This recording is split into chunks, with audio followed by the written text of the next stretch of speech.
She agreed to be the mafia boss's fake girlfriend at Christmas. What happened there will shock you. The espresso machine hissed like a dying radiator, spitting a final stream of dark liquid into the cup. Olivia Hart wiped a sheen of sweat from her forehead with the back of her hand, her other hand trembling slightly as she capped the paper cup. It was 2 p.m. on a Tuesday. But inside, the Grind, a cramped coffee shop on the corner of 4th and Main in Riverton. It felt like midnight. The windows were fogged over, hiding the gray slush of December streets and the biting wind that had been rattling the glass panes since morning. "Here is your latte," Olivia said, sliding the drink across the counter to a man who was already looking at his phone. He took it without a word, dropping a dollar bill into the tip jar. Olivia watched the single bill flutter down to join a pitiful collection of quarters and dimes. She forced a smile, but her stomach twisted. $1. That was 1/3 of a bus fare. That was a fraction of the rent due in 3 days. When the rush finally died down, she leaned against the back counter, pulling her phone from her apron pocket. She opened her banking app, holding her breath as the little wheel spun. The balance flashed on the screen. $342.16. She closed her eyes, exhaling a shaky breath that puffed out in the chilly air of the shop. She needed $2,000 for rent. She needed another $5,000 for the hospital bill that had arrived yesterday, stamped with urgent red letters. And she needed to buy food that wasn't instant noodles for her brother, Ethan. "Hey, Liv," her manager, Stan, called out from the back office. "You picking up the closing shift on Christmas Eve? I will take it," Olivia called back instantly. She would take anything. She would scrub the floors with a toothbrush if it paid overtime. She spent the next hour working on a freelance graphic design project on her cracked tablet between customers, trying to ignore the gnawing anxiety in her chest. She was 24 years old, but she felt ancient. Her hands were dry and chapped from washing dishes, and her eyes burned from lack of sleep. By the time she clocked out and took the bus home, the sky was pitch black. Her apartment building was a brick block on the east side of Riverton, where the streetlights flickered and the snow turned black from exhaust fumes within hours of falling. She checked the mailbox in the lobby. It was empty except for a thin, white envelope taped to the outside of her box. Her heart hammered against her ribs. It was an eviction warning. Final notice. Olivia ripped it down, stuffing it deep into her bag before unlocking the door to apartment 4B. She composed her face, plastering on a bright, fake smile before she pushed the door open. "I am home," she called out. Ethan was on the couch, wrapped in 3 blankets. He was 19, but tonight he looked younger, his face pale and his cheekbones too sharp against his skin. He was watching a rerun of an old sitcom, the volume turned low. "Hey, Liv," he said, his voice raspy. "How was the daily grind, pun intended?" she asked, dropping her bag by the door and walking over to feel his forehead. He was warm, but not feverish. Always. He grinned, though the effort didn't quite reach his eyes. "Did you get the mail?" "Nothing interesting." She lied smoothly, turning toward the kitchenette so he wouldn't see her face. "Just junk flyers. I am going to make soup." She busied herself with the kettle, her hands shaking as she filled it. Her phone buzzed in her pocket. It was the hospital billing department. She let it go to voicemail. She could not do this tonight, not in front of him. "You are stressed," Ethan said from the couch. "I can hear you thinking from here. It is loud." "I am fine," Olivia said, forcing her voice to remain steady. "Just tired. The holiday rush is starting early. Ethan was sick, but he wasn't blind. He knew they were drowning. He knew that the treatments for his autoimmune disorder were draining every cent she made, and he knew that she had dropped out of art school 2 years ago to take care of him after their parents died. "I will get a job soon," Ethan said quietly. "As soon as my levels stabilize, I can work remote. Data entry or something. You focus on getting better," she said firmly, bringing him a steaming mug of broth. "I've got this handled. Trust me." He looked at her, and for a second, she saw the fear behind his bravado. "Okay, Liv, I trust you." The next morning, the atmosphere at the Grind changed the moment the black SUV pulled up to the curb. It was a sleek, polished beast of a car, looking entirely out of place among the rusted sedans and delivery trucks of downtown Riverton. The door opened, and a man stepped out.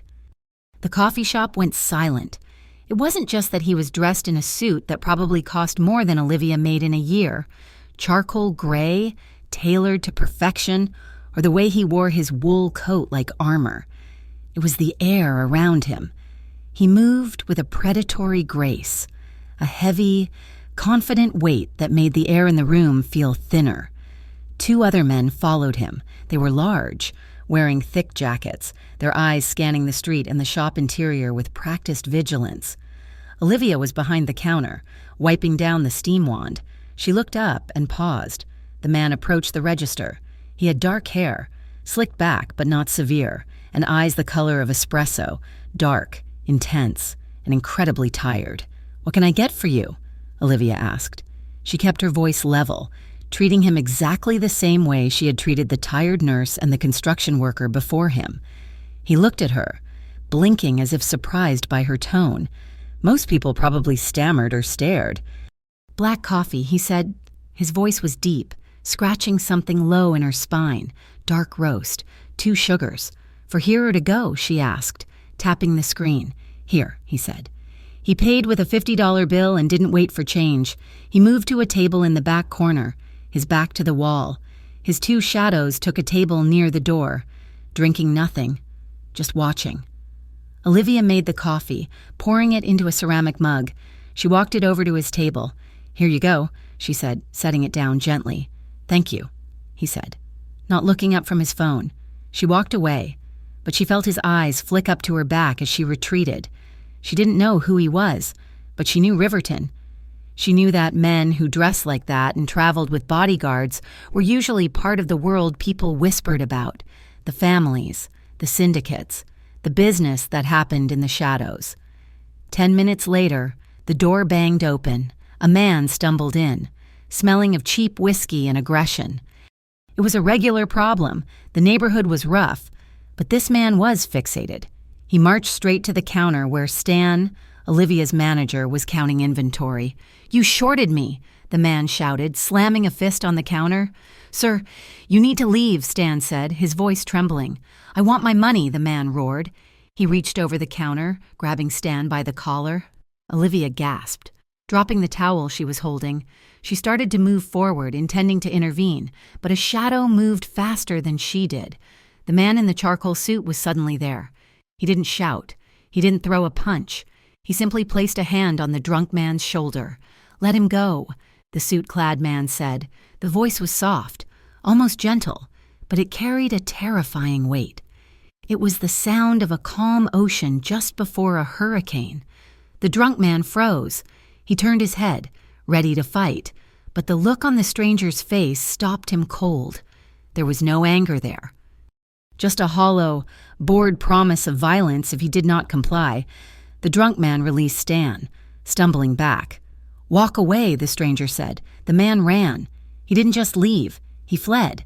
The stranger adjusted his cuffs, his expression unchanged. He looked at Stan, then at Olivia.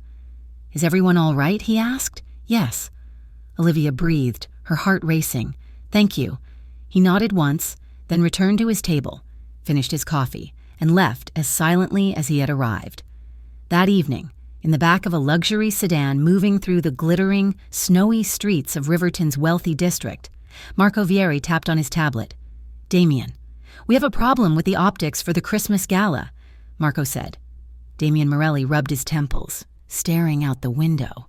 The headache that had started at the coffee shop was still pounding behind his eyes. "What is it now?" "The rumors about the Costa Syndicate making a move are spooking the investors," Marco said. "And with the FBI sniffing around the docks, you looking like a solitary wolf living in a fortress isn't helping. They think you are paranoid, unstable. They think you are preparing for war." "I am preparing for war," Damien muttered. "Yes, but we cannot let them know that," Marco countered. "You need to normalize your image. We have the charity ball, the midnight mass, the family dinner with your Uncle Vincenzo. You need a buffer, a civilian presence." "You want me to get a girlfriend," Damien said flatly. "I want you to get a shield," Marco corrected. Someone normal, respectable. Someone who makes you look like a man settling down, not a man loading magazines. It will calm your family, and it will confuse the Costas." Damien sighed, closing his eyes. He saw the face of the barista from that morning. She hadn't flinched. She had looked at him with clear, hazel eyes, treating him like a human being. Not a monster or a paycheck. She had stood her ground when the drunk attacked. She was tired. He could see that. She was struggling. "Find out who the girl at the grind is," Damien said. "The coffee shop?" Marco asked, surprised. "Yes. Her name tag said Olivia. I want to know everything." 2 days later, the bell above the door of the grind chimed. It was late, just past closing time. Olivia was mopping the floor, her muscles screaming in protest. Stan had already left, leaving her to lock up.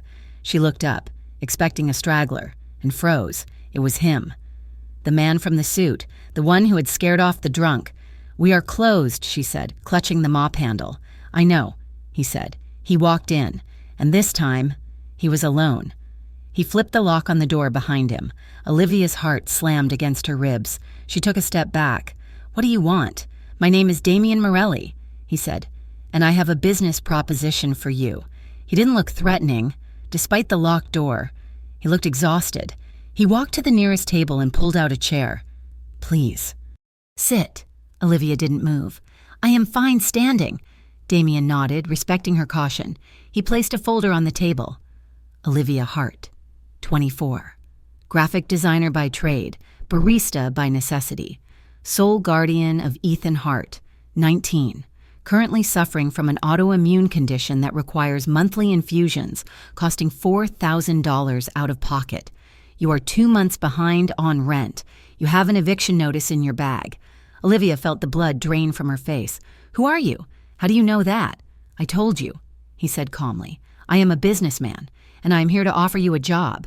"What kind of job?" she asked, her voice tight. If you think I am that kind of girl, you can get the hell out." Damien's mouth quirked in a humorless smile. "It is not that kind of job. I need a companion." "A companion," she repeated flatly. "For Christmas," he clarified. "From December 23rd until Christmas Day, 3 days. I have family events, business gatherings, and a charity ball. I need a woman by my side who can pretend to be my girlfriend. Someone who can smile, make polite conversation, and make me look like a normal, functioning member of society. You want to hire me to be your fake girlfriend," she said, disbelief coloring her tone. "Yes. Why?" she asked. "You could hire a model. You could have anyone." "Models talk to the press," he said. "Women in my circle ask for rings. I need someone who needs the money enough to follow the rules, and someone who has nothing to do with my world." "And what is your world?" she asked, stepping closer. "You are not just a businessman. Men like you do not have bodyguards for fun." "No, we do not," Damien admitted. His gaze held hers. "My family business is complicated. It is dangerous. I will not lie to you about that, but if you agree to this, you will be under my protection. No one will touch you. No one will look at you sideways. And what do I get?" she asked. Damien tapped the folder. "I will pay off your back rent. I will pay off the hospital debt entirely. And I will cover your brother's treatments for the next year." The silence in the empty coffee shop was deafening. Olivia stared at him. He was offering her a miracle. He was offering her a lifeline that would pull her and Ethan out of the drowning dark. But at what cost? "I have conditions," she said, her voice shaking but determined. "Name them." "No sex," she said sharply. "No sleeping together. I am not selling my body." "Agreed," Damien said instantly. "This is a visual arrangement, hand-holding, smiling, perhaps a dance, nothing more." "And Ethan," she added, "he stays out of it. He never meets you. He never comes near your world." "Done," Damien said. "And I want half the money up front, tonight." Damien reached into his coat pocket and pulled out a thick envelope. He slid it across the table. $10,000. Consider it a signing bonus. "The rest will be paid to the hospital directly on December 26th. Olivia looked at the envelope. It was thick. It was heavy. She slowly reached out and took it. It felt like salvation. It felt like a trap. She looked up at him. Why me? Because, Damien said, standing up, you stood in front of a violent man 2 days ago and you did not flinch. You are brave. Olivia. I need brave. He extended his hand. Do we have a deal? Olivia looked at his hand. It was large, the fingers long and square-tipped. She thought of Ethan shivering on the couch. She thought of the eviction notice. She thought of the cold wind outside. She reached out and took his hand. We have a deal, she whispered. His grip was warm and firm. He didn't let go immediately. He covered her small hand with his other palm, trapping her skin against his warmth. He held her gaze for a second too long, and for a terrifying moment, Olivia felt a spark, a hot electric jolt that traveled up her arm and settled in her chest. It wasn't fear, it was something else. Be ready at 6 p.m. on the 23rd, Damien said, releasing her. A car will come for you. Then he was gone, disappearing into the night, leaving Olivia standing alone in the quiet shop with $10,000 in her hand and her heart pounding a frantic rhythm against her ribs. When she got home, Ethan was awake, eating the soup she had made earlier. He looked up as she entered, noticing the flush on her cheeks. You look like you saw a ghost. He said, No, she said, hanging up her coat. Her hands were still trembling. I got a new client for the freelance work. Oh, a big one? Huge, she said. He wants me to consult. He needs a date for some high society Christmas events. He wants to make his ex jealous or something. He is paying a fortune. Ethan raised an eyebrow, a smirk tugging at his lips. A rich guy needs you to be his date? Is he hot? He is intense, Olivia said, turning away to hide her face. You are going to fall in love with him, Ethan teased. It is like a bad Hallmark movie. The mysterious billionaire and the girl from the coffee shop. I am not going to fall in love with him, Olivia said sharply. It is just a job. Ethan, it is just money. We can pay the rent, we can pay the hospital. Ethan's smile faded into relief. Really? Really, she said. We are going to be okay. She went into the bathroom and locked the door. She leaned over the sink, staring at her reflection in the dirty mirror. Her eyes looked wide and frightened. She touched the hand that Damien Morelli had held. Her skin still felt warm where he had touched her. She had just sold her Christmas to the devil to save her brother. She told herself it was just acting. She told herself she could handle it. But as she stared into her own eyes, she wondered if she had just made the biggest mistake of her life, or the best one. The car that arrived for Olivia on the evening of December 23rd was not just a vehicle. It was a rolling fortress of silence and leather. As she sat in the back seat, watching the city of Riverton blur past the tinted windows, Olivia felt a peculiar sense of dislocation. Only hours ago, she'd been scrubbing milk stains off the counter at the grind. Now, she was wearing a cream-colored cashmere sweater and dark trousers she had bought with a frantic dash to a department store, clutching a small overnight bag that contained her entire life for the next 3 days. The driver, a man with a neck as thick as a tree trunk who had introduced himself simply as Leo, had not said a word since opening the door for her. The silence gave Olivia too much time to think. She touched the window glass, cold against her fingertips. The city lights began to thin out as they climbed the hills on the outskirts of Riverton, replaced by the looming shadows of pine trees and gated driveways. When the Morelli estate finally came into view, Olivia stopped breathing for a moment. It was not a house. It was a manor of gray stone and dark slate, sprawling across the snowy landscape like a sleeping beast. But it was a beast dressed in finery. Golden lights traced every archway and roofline, casting a warm, inviting glow against the blue-black snow. Through the massive front windows, she could see a Christmas tree that must have been 20 feet tall, shimmering with silver and gold ornaments. It was beautiful. It was intimidating. It was a world she did not belong in. Leo brought the car to a smooth halt in front of the double doors. Before Olivia could reach for the handle, the door was pulled open. Damien Morelli stood there. He looked different than he had in the coffee shop. The charcoal suit was gone, replaced by a black button-down shirt that was open at the collar and dark, tailored slacks. He looked less like a businessman and more like the lord of the manor, but the tired darkness in his eyes remained. "Welcome," he said, his voice cutting through the crisp winter air. Olivia stepped out, the gravel crunching under her boots. "Thank you. It is bigger than I expected." Damien glanced at the house as if he had never really seen it before. "It is just a house. Come inside. It is freezing." The foyer was a cavern of marble and dark wood, smelling of pine needles and wood smoke. A grand staircase swept up to the second floor, and the air was warm and still. Damien dismissed Leo with a nod, then turned his full attention to Olivia. The weight of his gaze made her straighten her spine. "We need to go over the ground rules before anyone sees you," Damien said. His tone clipped and professional. "I am listening," Olivia said, clutching the strap of her bag. "First, family hierarchy," he began, counting off on his fingers. "My uncle Vincenzo is the head of the old guard. He will question you. He will try to find holes in your story. You are a graphic designer. We met 3 months ago at a gallery opening. You spilled champagne on my shoe. It was a meet cute. Keep it simple. Gallery opening, champagne. Got it," Olivia repeated, cataloging the lie. "Second, never mention business," Damien continued, stepping closer. "If anyone brings up shipments, the union, or the Costa family, you become bored, you smile, you sip your wine, and you change the subject to something domestic, the weather, the decorations, anything innocuous." "Okay," she said.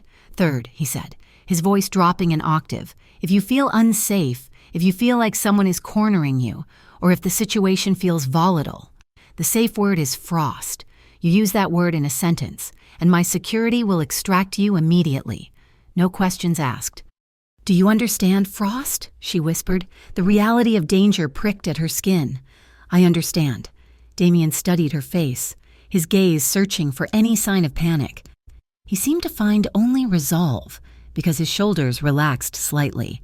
He reached out, his hand moving toward her neck. Olivia flinched, her breath hitching in her throat. Damien froze, his hand hovering inches from her collarbone. "I'm just fixing your coat," he murmured. "It is caught on your scarf." "Oh," Olivia breathed, feeling foolish. "Right." He stepped into her personal space. He was tall, radiating a dry, clean heat that smelled of cedar and something musky. His fingers brushed the nape of her neck as he adjusted the wool collar of the coat he had provided for her. The touch was light, clinical, yet it sent a shockwave of awareness straight down her spine. For a moment, he didn't pull away.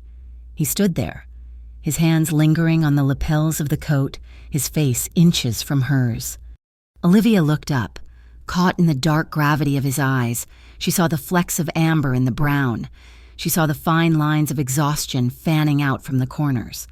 Her heart hammered a frantic rhythm against her ribs, loud enough that she was sure he could hear it. Damien's gaze dropped to her lips, then snapped back to her eyes. He stepped back abruptly, the loss of his warmth leaving her shivering. "Good," he said, his voice rougher than before. "You look the part." Before Olivia could recover, the front door burst open behind them. A whirlwind of dark hair and perfume swept into the foyer, followed by a loud, joyous laugh. Finally, a woman's voice boomed. Olivia turned to see a striking young woman in a red velvet dress marching toward them. She looked like a softer, wilder version of Damien. Isabella. Damien sighed, though there was no real annoyance in his tone. Isabella ignored him and launched herself at Olivia, wrapping her in a fierce hug that smelled of vanilla and expensive wine. "You must be Olivia. I have been dying to meet you. Damien has been acting like a monk for 5 years. It is about time he brought someone home who isn't a lawyer or a hitman." "Isabella," Damien warned, his voice sharp. "Oh, relax, brother," Isabella said, pulling back and grinning at Olivia. "I am kidding. Mostly, I am Isabella. The fun one, I am Olivia," she managed, smiling. The tension in her chest loosened. Isabella's energy was infectious, a bright spark in the heavy atmosphere of the house. "Come on," Isabella said, linking her arm through Olivia's. "Dinner is almost ready, and if we do not get a drink in you before Uncle Vincenzo starts his interrogation, you will not survive the appetizers." She dragged Olivia toward the dining room, leaving Damien to follow. Olivia glanced back at him, He was watching them go, a strange expression on his face, something like relief, or perhaps regret. The dining room was vast, dominated by a long mahogany table set with crystal and silver. At the head of the table sat an older man with white hair and a face carved from granite. This was Vincenzo. As they took their seats, the air grew heavy. The pleasantries were exchanged. Food was served, rich pasta, roasted meats, but underneath the clatter of silverware lay a bed of razor wire. "So, Olivia," Vincenzo said, skipping the small talk as he poured himself a glass of dark red wine. "You are a designer. Does that pay well? It pays the bills." Olivia lied smoothly, meeting his gaze. "I value the creative freedom more than the salary." "Creative freedom," Vincenzo scoffed lightly. "A luxury for the young. And your family? Where are they?" "My parents passed away a few years ago," Olivia said. The grief in her voice was real, grounding the lie. "It is just me and my brother now." Damien stiffened beside her. He hadn't told Vincenzo about the brother. "And Damien tells me you met at a gallery," Vincenzo continued, his eyes narrowing slightly. "Which gallery was it? The Modern, the Rosso?" "It was the Avant-Garden," Olivia said, inventing a name on the spot. It sounded pretentious enough to be real. Under the table. Olivia's hands were twisting together in her lap. She felt like a mouse being circled by a hawk. Vincenzo leaned forward, opening his mouth to ask another question, likely something sharper, something designed to trip her up. Suddenly, a warm, large hand covered her trembling fingers. Olivia froze. She looked at Damien. He was not looking at her. He was staring down the table at his uncle, his expression impassive, but under the tablecloth. His grip was ironclad. His thumb swept over her knuckles in a slow, rhythmic caress. It was a gesture of possession, of protection, it said. "She is with me. Back off." The touch anchored her. The trembling in her hands stopped. Vincenzo saw the shift in Damien's posture, the way he leaned slightly toward Olivia. The old man paused, then grunted, leaning back in his chair. "Well," Vincenzo said, lifting his glass, "the lasagna is getting cold. Eat." The tension broke. Olivia let out a breath she didn't know she had been holding. She didn't pull her hand away from Damien's, and he didn't let go. He held her hand through the rest of the course, only releasing her when he had to cut his meat. After dinner, the stifling heat of the house and the weight of the performance became too much. Olivia excused herself, finding a set of French doors that led out to a stone balcony. She stepped out into the cold night air. It was snowing again. Large, soft flakes drifting down to coat the sprawling lawn in silence.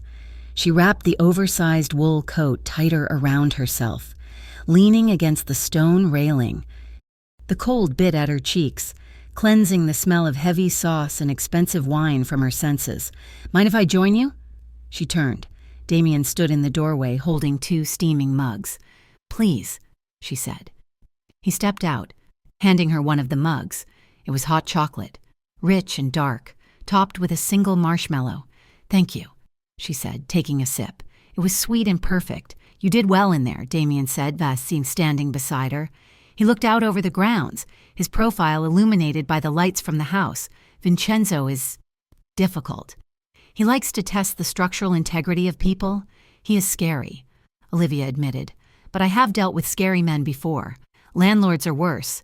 Damien let out a short, dry chuckle. "I suppose they are." They stood in silence for a moment, watching the snow fall. It was a comfortable silence, unlike the charged quiet of the car ride. "Do you have a favorite Christmas memory?" Damien asked suddenly. Olivia smiled into her mug. "Yeah. When I was 10, my dad lost his job right before December. We had no money for a tree, so my mom cut a tree shape out of green construction paper and taped it to the wall. Ethan and I spent all week drawing ornaments and taping them on. It looked ridiculous, but we sat on the floor, drank instant cocoa made with water, and told ghost stories until midnight. It was the best Christmas I ever had." She looked at him. "What about you?" Damien swirled his drink, his expression darkening. "We always had the biggest tree, 10 feet tall, imported from Norway. There were mountains of presents, but the house was always full of men in suits who spoke in whispers. My father would lock us in the library during the parties. He said it was for our safety. I remember sitting by the window, watching the cars arrive, wondering which of the guests had a gun under their coat. "That sounds lonely," Olivia said softly. "It was," Damien said. He turned to face her. "That is why I wanted this. The fake girlfriend, the charade, I wanted the house to feel different this year, even if it is a lie." Olivia looked at him. His guard was down. He wasn't the mafia boss in that moment. He was just a man who was tired of the cold. "It does not feel like a lie right now," she whispered. Damien went still. He looked at her, his gaze dropping to her mouth. He reached out, his hand moving slowly, giving her time to pull away. She didn't. He tucked a loose strand of dark hair behind her ear, his fingers lingering on her cheek. His skin was rough, warm, and gentle. "You have a snowflake on your eyelash," he murmured. Olivia leaned into his touch, her eyes fluttering shut for a second. Her heart was racing, a frantic bird in her chest. This was not in the contract. This was not acting. The heat radiating from him was magnetic. Damien leaned in, his face inches from hers. She could smell the chocolate and the clean scent of his skin. Damien. Isabella's voice rang out from inside the house. "Marco is looking for you." The moment shattered. Damien pulled back, his mask sliding back into place instantly. He cleared his throat, turning away from her. "We should go in," he said, his voice flat. "It is getting cold." Olivia nodded, her face burning. She followed him inside, feeling the loss of his proximity like a physical ache. Was it part of the act, or had he felt it too? Later that night, the house was quiet. Olivia had been given a guest suite that was larger than her entire apartment.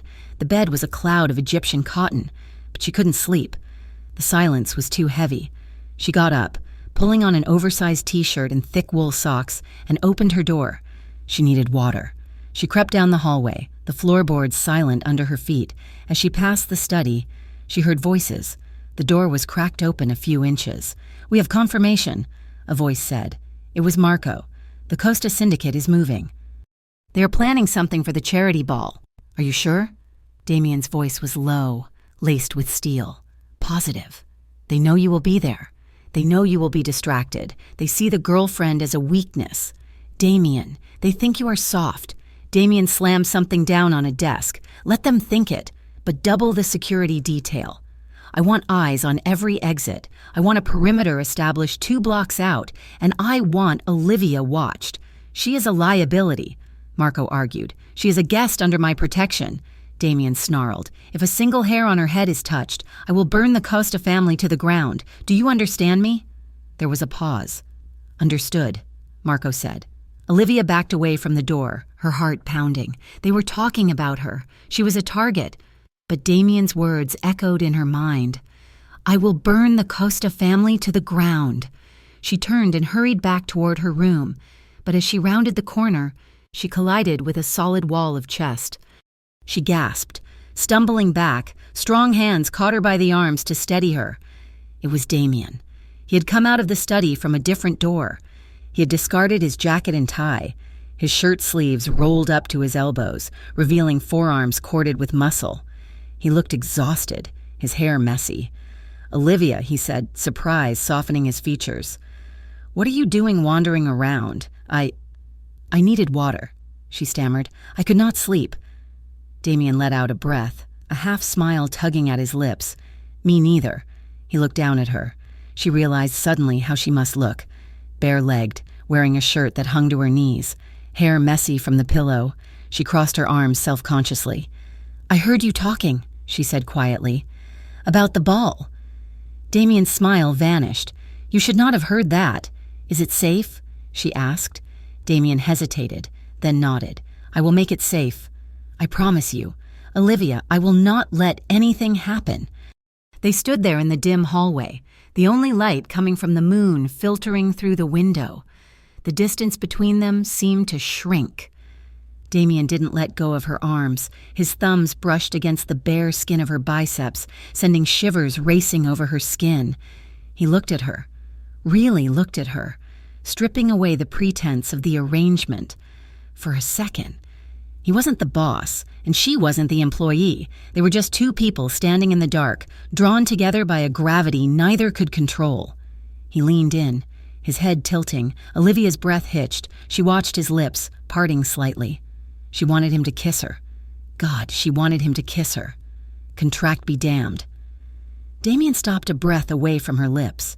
He closed his eyes for a second, a look of pained restraint crossing his face. "We should get some rest," he whispered, his voice rough. "Tomorrow is important." He stepped back, his hands falling from her arms. The physical separation felt like a rejection, though his eyes told a different story. "Good night, Olivia," he said. "Good night, Damien," she whispered. He turned and walked away down the hall, his footsteps heavy. Olivia returned to her room and closed the door. She climbed back into the massive bed, pulling the duvet up to her chin. She pressed her fingers to her lips, tracing the spot where his breath had warmed her skin. She was playing a dangerous game. She knew the rules. She knew the stakes. But as she lay there in the dark, listening to the wind howl outside, she realized the most dangerous thing wasn't the Costa syndicate or the guns or the lies. It was the fact that when he had looked at her in the hallway, she hadn't been pretending anymore, and she was terrified that he hadn't been either. The restaurant was tucked away on a side street in the oldest part of Riverton, marked only by a heavy oak door and a small brass plaque. Inside, the air smelled of aged steak, expensive cologne, and secrets. It was a place where business was conducted in hushed tones over bottles of wine that cost more than Olivia's rent for 3 months. Damien guided her into a private dining room at the back. His hand rested on the small of her back, a warm, heavy weight that felt less like a gesture of affection and more like an anchor. It was grounding. It told the room that she belonged to him, even if she felt like an imposter in her borrowed silk blouse and tailored trousers. Inside, 4 men were waiting. They stood as Damien entered. They were older, dressed in suits that looked comfortable rather than stiff, with faces that had seen too much. "Gentlemen," Damien said, his voice smooth and commanding, "I would like you to meet Olivia." Olivia forced a smile, channeling every ounce of courage she possessed. "It is a pleasure to meet you all," she said, keeping her voice steady. They sat. The lunch was an elaborate affair of courses Olivia could barely name, but she ate politely, answering questions with the vague, charming answers Damien had drilled into her. The men watched her. Their gazes were weighing, calculating. They were looking for cracks in the armor. They were looking for the reason why Damien Morelli, a man known for his icy solitude, had suddenly brought a woman into the inner sanctum. "She's different from what I expected," one of the men said. He was a thick-set man named Sal, with rings on 3 fingers. "You usually prefer women who speak less." Damien took a sip of his water, his expression unreadable. "Olivia is not here to be silent. Sal, she's here because she reminds me that there is a world outside of this room. She makes me want to be calmer." The table went quiet. It was a line from the script, but the way Damien said it, quietly, looking directly at Olivia, made it feel like the truth. Olivia felt a flush rise in her cheeks, not from embarrassment, but from the intensity of his focus. Sal studied them for a long moment, then nodded slowly. "A calm man makes better decisions. It is good to see you settling. Damien." The tension in the room broke. The conversation shifted to safe topics: real estate, the unseasonably heavy snowfall, the upcoming charity ball. But throughout the meal, Damien's hand never left the back of Olivia's chair, occasionally brushing against her shoulder or her arm. It was a constant reminder of his presence, a silent signal that she was safe, and for the first time in days. Olivia stopped waiting for the other shoe to drop. After the heavy atmosphere of the lunch, the bright lights of the boutique felt like a different universe. Isabella had practically kidnapped Olivia the moment the car returned to the mansion, insisting that the wardrobe Damien had provided was functional but lacked soul. "We are going to make jaws drop," Isabella declared, pulling dress after dress from the racks. "The charity ball is a battlefield. "Olivia, you cannot go in there wearing beige. You need armor, but make it silk." Olivia laughed, caught up in Isabella's whirlwind energy. She tried on a dozen dresses, a red one that was too flashy, a silver one that washed her out, a black one that Isabella dismissed as too funereal. Then, Isabella brought out the green one. It was a deep, rich emerald color, made of heavy silk that rippled like water. It had a sweetheart neckline and a slit that ran up the thigh. Daring but elegant. "Try it," Isabella commanded. Olivia stepped into the changing room. The fabric felt cool and luxurious against her skin. When she zipped it up and turned to the mirror, she barely recognized herself. The dress hugged her curves in a way that felt sinful. Yet the cut was classic. It made her eyes look greener, her skin more luminous. She looked powerful. She looked like a woman who belonged on the arm of a king. "I am coming out," Olivia called. She stepped out of the dressing room. Damien was sitting on a velvet ottoman near the entrance of the private suite. He was on his phone, speaking in rapid, low Italian, his brow furrowed in annoyance. He looked up as the curtain moved, likely expecting to give a polite nod before returning to his call. He froze. The phone slowly lowered from his ear. The rapid stream of Italian stopped mid-sentence. The room went silent. Isabella, who had been ready to offer a critique, smirked and crossed her arms, saying nothing. Damien stood up slowly. His eyes traveled from the hem of the dress up to Olivia's face. There was no polite indifference in his gaze now. It was raw, open admiration. He looked at her as if he had never seen her before, or perhaps as if he was finally seeing her clearly. The intensity of his stare made Olivia's breath hitch. She felt exposed, yet incredibly seen. "Damien?" Olivia asked, her voice faltering slightly. Is it too much?" Damien blinked, as if waking from a trance. He ended the call without saying goodbye to whoever was on the other end and slipped the phone into his pocket. He walked toward her, stopping just outside of touching distance. "No," he murmured, his voice rougher than usual. "It is not too much. That is the one." He didn't say anything else. He didn't have to. The way his eyes darkened, the way his hands clenched at his sides, as if resisting the urge to reach out, spoke volumes. Olivia felt a heat rise in her face that had nothing to do with the temperature of the room. It was a mix of shyness and a sudden, fierce pride. For years, she had worn oversized sweaters and aprons stained with coffee. To be looked at like this, like she was precious, like she was stunning, was a drug she hadn't known she was craving. "We will take it," Damien said to the sales associate, never taking his eyes off Olivia. "And whatever else she wants." The ride back to the estate was quiet. The winter sun had set early, and snow was falling in thick sheets, blurring the city lights into streaks of gold and red. The interior of the car was a warm cocoon against the storm. Damien and Olivia sat in the back. The space between them on the leather seat had shrunk. Their thighs were nearly touching, the fabric of his trousers brushing against her jeans with every turn of the car. The air between them hummed with the memory of the look he had given her in the store. "You were staring," Olivia said softly, breaking the silence. She turned her head to look at him, a playful smile touching her lips. "Back at the store. You looked like you had forgotten how to speak English." Damien turned to her. The passing streetlights cut across his face, illuminating the sharp angle of his jaw and the softness in his eyes. He didn't deflect the joke. He didn't pull away. "You make it very difficult," he said quietly. "Difficult to what?"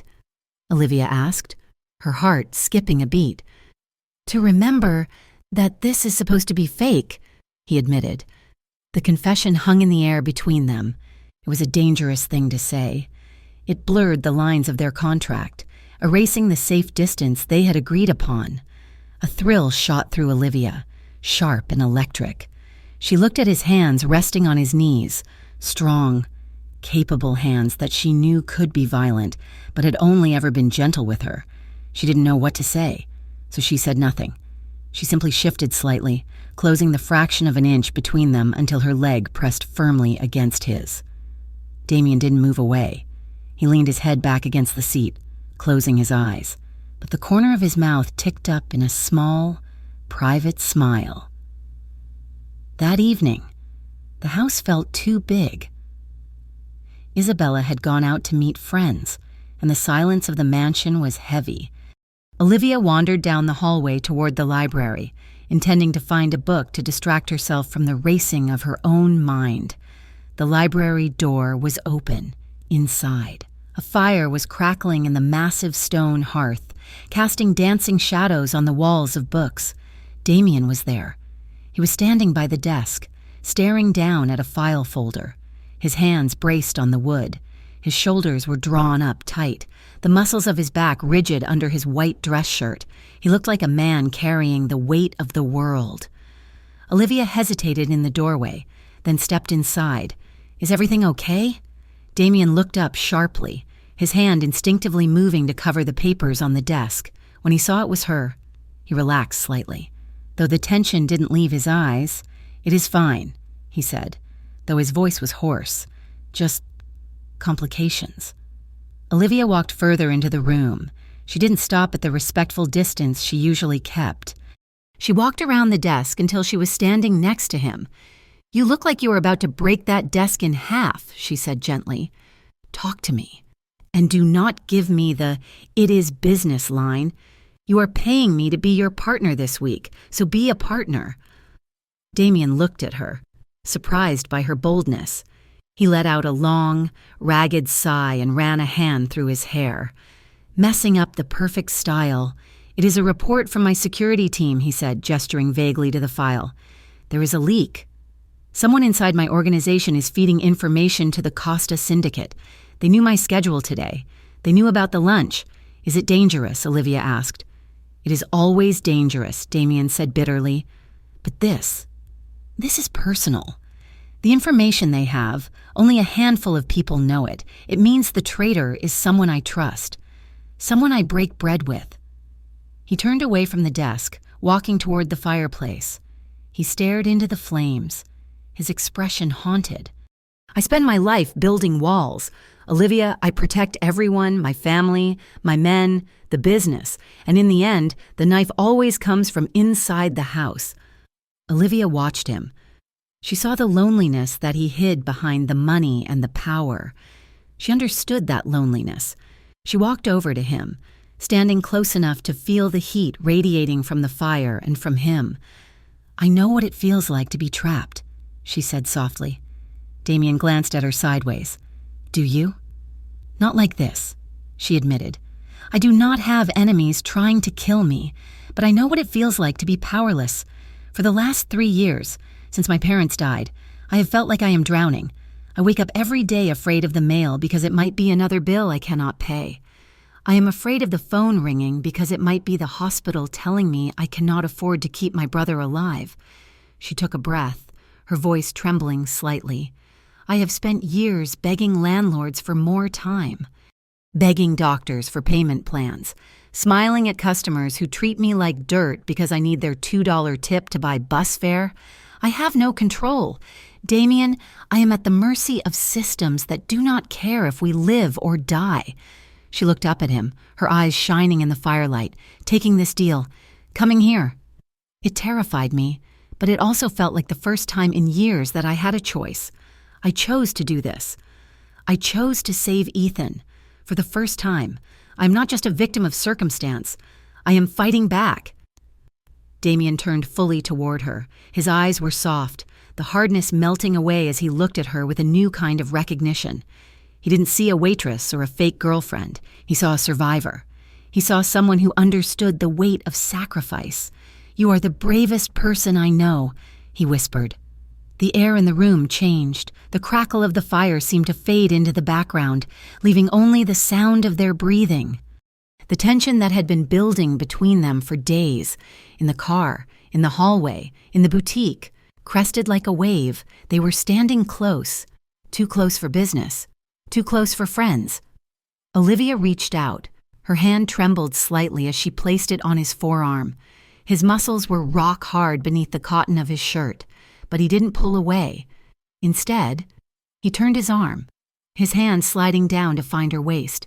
His touch was tentative at first, a question. When she didn't step back, his grip firmed, pulling her a step closer until their bodies were almost touching. Damien raised his other hand, his thumb brushed along the line of her jaw, his fingers tangling in the hair at the nape of her neck. He tilted her head back gently, searching her face. He was looking for hesitation. He was looking for fear. He found neither. Olivia looked up at him, her lips parting slightly, her heart hammering against her ribs like a trapped bird. She wanted this. She wanted him to cross the line. Damien leaned in. The first touch of his lips was soft, a ghost of a kiss that tested the waters. It was slow, careful, giving her every chance to stop him. Olivia didn't stop him. She let out a small, shaky sigh and leaned into him, her hands sliding up his chest to clutch at the fabric of his shirt.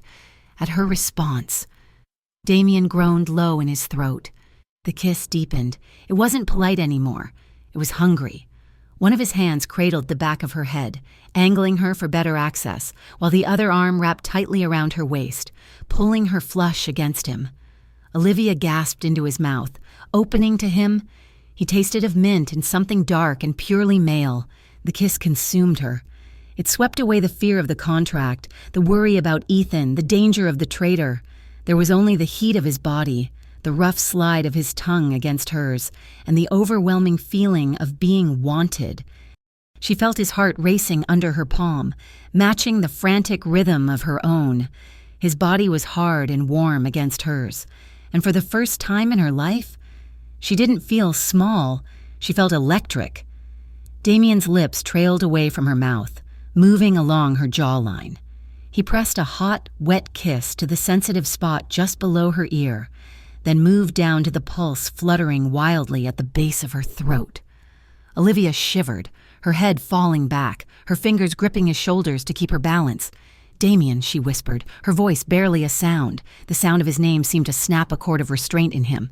He pulled her tighter, his hips pressing into hers, and for a moment the world spun. But then, just as quickly, he froze. He went still against her. His breathing was ragged, harsh in the quiet room, slowly, painfully. He pulled back. He rested his forehead against hers. His eyes closed. His hands were still on her, gripping her waist as if he was afraid he would fall if he let go. "I cannot," he rasped. His voice was rough, stripped of its usual polish. "I cannot blur these lines, Olivia. Not if you feel obligated. Not if this is part of the job." Olivia blinked, her eyes fluttering open. She was dizzy, her lips swollen and tingling. She looked at him, at the man who had terrified a coffee shop with a glance, now trembling with the effort of not kissing her again. She reached up, cupping his face in her hands. Her thumbs traced the sharp line of his cheekbones. "It is not the job," she whispered. Damien opened his eyes. They were dark, blown wide with desire and uncertainty. "Whatever this is," Olivia said, her voice steady despite the racing of her heart, "it does not feel fake to me. I am not pretending." "Damien." Damien stared at her, searching for the lie. When he didn't find it, he let out a long breath, turning his face to kiss her palm. "God, Olivia," he murmured against her skin, "you have no idea how much I want you. But we have to be careful. If we do this for real, the stakes change. You become more than just a leverage point. You become everything." "We can take it slow," Olivia said, though every nerve in her body was screaming for him not to stop. "We can wait. We can talk about this properly after Christmas, when the contract is done." Damien nodded slowly, pulling back enough to look her in the eye. "After Christmas." He agreed. He stepped back, putting a foot of distance between them. The loss of his warmth was a physical blow. He ran a hand through his hair, looking shaken. "Go to bed, Olivia," he said gently. "Before I change my mind." Olivia nodded. She turned and walked to the door, her legs feeling like jelly. At the threshold, she looked back. Damien was standing by the fireplace, watching her. He looked like a man who had just survived a battle, or perhaps one who was just realizing the war had only begun. "Good night, Damien," she said. "Good night," he replied. Later that night. Olivia lay in her bed, staring up at the intricate plaster molding of the ceiling. The house was silent, buried under the snow, but her mind was loud. She touched her lips. They still felt tender, swollen from the pressure of his mouth.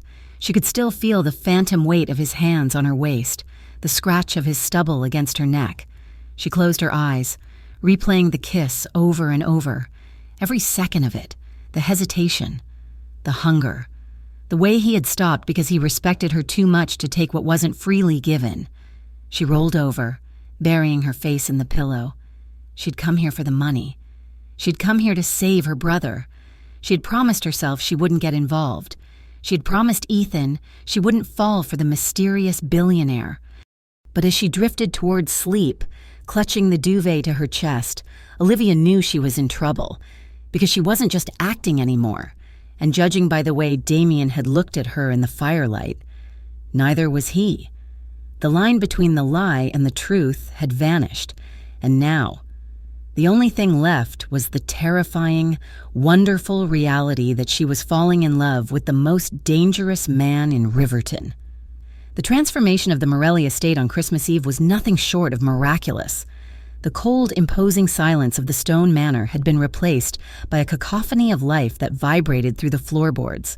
The air, usually smelling of lemon polish and wood smoke, was now thick with the scent of roasted garlic, oregano, sweet vanilla, and the sharp tang of red wine. Olivia stood in the center of the living room, a silver tray of antipasto in her hands, feeling as though she had stepped into a different world. The house was full. Relatives had descended upon the estate like a flock of well-dressed, boisterous birds. There were cousins arguing affectionately in Italian by the fireplace, children chasing each other around the massive, glittering Christmas tree, and older women in black dresses commanding the flow of food from the kitchen with the precision of generals. Here, let me take that. Cara, an older woman with hair dyed a defiant shade of mahogany, said, gently taking the heavy tray from Olivia's hands, "You are the guest of honor. You should not be working. I do not mind, really," Olivia said, smiling. "It is nice to be useful."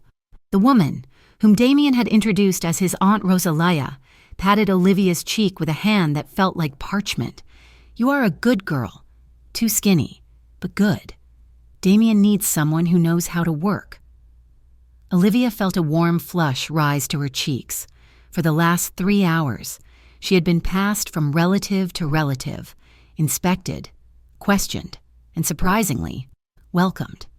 There was a warmth here she hadn't expected. She had braced herself for a den of vipers, but instead, she found a family that loved fiercely, even if that love was wrapped in layers of secrecy and danger. A warm hand settled on her waist, pulling her back against a solid chest. Olivia didn't flinch. Her body knew the weight of that hand now. She leaned back instinctively, looking up to see Damien standing behind her. He had traded his severe suits for a dark cashmere sweater and trousers, looking more relaxed than she had ever seen him. But his eyes were still scanning the room, tracking the movements of the staff and the guests with habitual vigilance. "Is Aunt Rosalia critiquing your weight?" Damien asked, his voice a low rumble near her ear. "She says I'm too skinny." Olivia laughed. "And that I need to eat more cannoli." "She says that to everyone," Damien said, a small, genuine smile tugging at the corner of his mouth. "But she likes you, I can tell." "She has not tried to set me up with her dentist's daughter once tonight." "That is high praise," Olivia teased. "It is," Damien agreed. His grip on her waist tightened slightly, his thumb rubbing a slow circle against the silk of her emerald dress. "Are you holding up okay?" "It is a lot." "I am fine," she said, and realized with a start that it was true. I like it. It is loud and chaotic, but it feels real." Damien looked down at her, his expression softening, the harsh lines of his face smoothed out in the golden light of the Christmas tree. For a moment, amidst the noise of 50 people, it felt like they were the only two in the room. "You are doing great," he murmured. They moved through the evening as a unit. It was supposed to be a performance, a carefully choreographed dance to convince the family and the business partners that Damien Morelli was settled, happy, and stable. But the lines of the script had dissolved hours ago. When Damien laughed at a joke she made, the sound was rich and unforced. When a cousin asked how they met, Damien told the lie about the gallery, but he looked at Olivia with such intense affection that the lie felt like the only truth that mattered. Whenever the conversation turned to business, when the men lowered their voices to discuss territories or shipments, Damien would skillfully steer the topic away or simply reach for Olivia's hand, lacing his fingers through hers. It was a signal to the others. Not now, not in front of her, but to Olivia. It felt like he was anchoring himself to her, using her touch to keep from being pulled back into the darkness. Later in the evening, the heat of the crowded room became stifling. Olivia slipped away toward the kitchen, ostensibly to help refill the wine, but mostly to catch her breath. The kitchen was a cavernous space filled with steam and the smell of baking. It was momentarily empty, the catering staff busy in the dining room. Olivia leaned against the cool granite counter, closing her eyes and exhaling a long breath. Tired, she opened her eyes. Damien had followed her. He closed the swinging door behind him, shutting out the roar of the party. The sudden silence was intimate and heavy. "Just catching my breath," she said. "Your family has a lot of energy. They can be exhausting," Damien admitted, walking toward her. He stopped a foot away, leaning one hand on the counter beside her hip, boxing her in without touching her. "But you fit in. Better than I expected." "I am a chameleon," Olivia said lightly, though her heart began to race as he stepped closer. "It is part of the job description, is it?" Damien asked. He reached out, his free hand coming up to cup her jaw. His thumb brushed over her lower lip, his eyes dark and focused. "Because watching you out there, laughing with my cousins, helping my aunt, it did not look like a job. Olivia." Olivia looked up at him, her breath hitching. "It does not feel like a job anymore," she whispered. Damien let out a rough sound, something between a groan and a sigh. He closed the distance between them. This time, there was no hesitation. He kissed her, and it wasn't the tentative, testing kiss from the night before. It was possessive. It was hungry. Olivia made a soft sound in her throat, her hands coming up to tangle in his hair. She pulled him closer, her body pressing against the hard lines of his. Damien's hand slid from the counter to her lower back, his palm wide and warm, pressing her firmly against him. The kiss deepened, becoming a desperate conversation without words. It was full of the frustration of the last few days, the fear of the threats looming outside, and the undeniable magnetic pull that had been growing between them since that first moment in the coffee shop.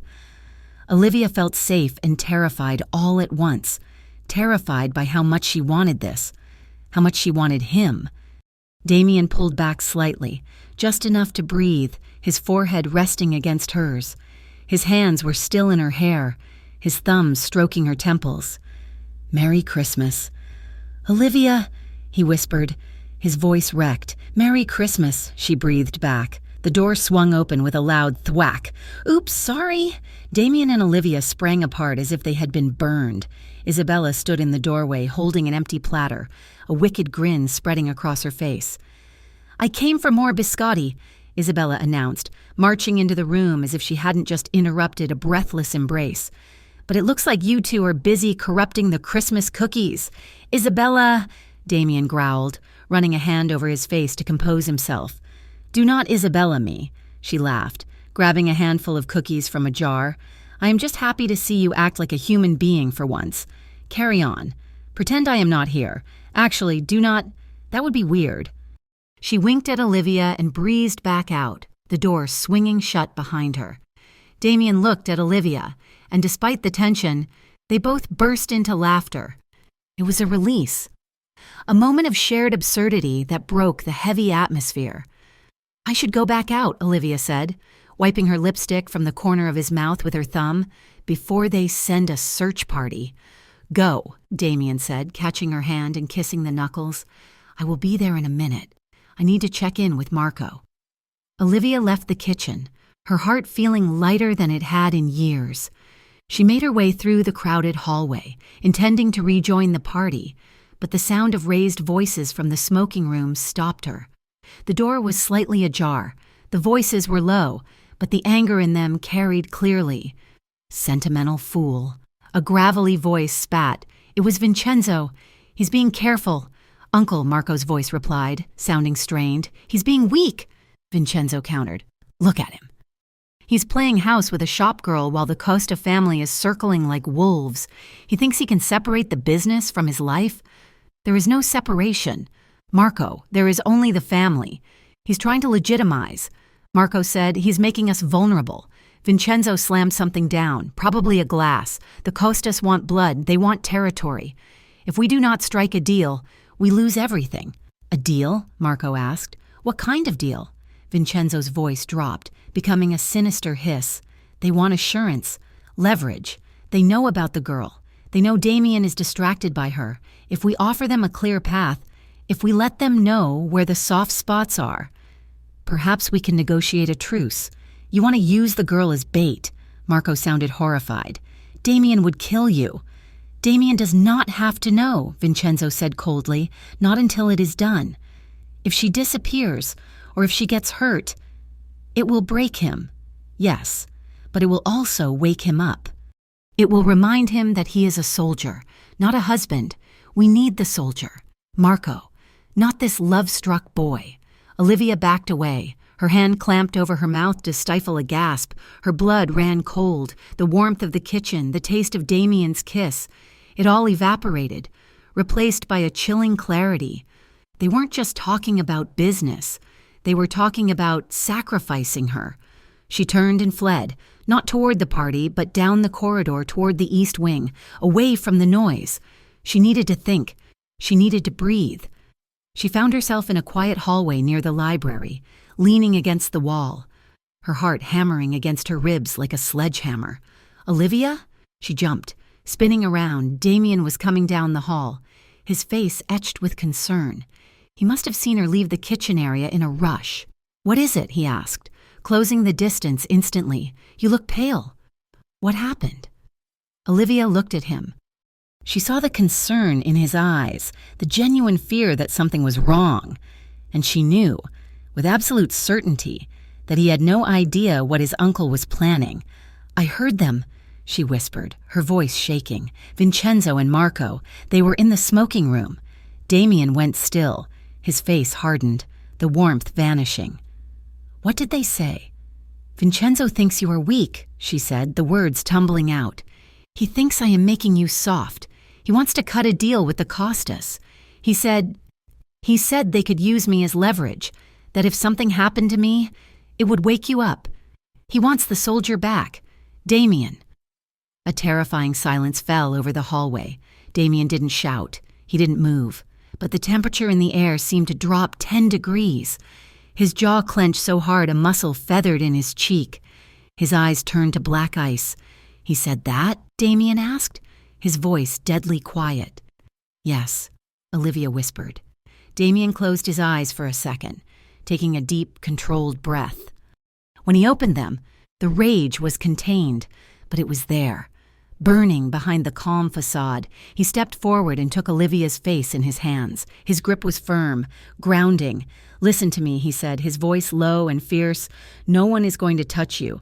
Not Vincenzo. Not the Costas. No one. I am scared. Damien," she admitted, tears pricking her eyes. "I know," he said, "and I am sorry. I brought you into this, thinking I could control the board. I did not realize the rot was this deep." He pulled her into his chest, wrapping his arms around her tightly. She could feel the tension radiating off him, the coiled violence of a man who had just realized his own family had turned a weapon against him. "We are going to midnight mass," he said into her hair.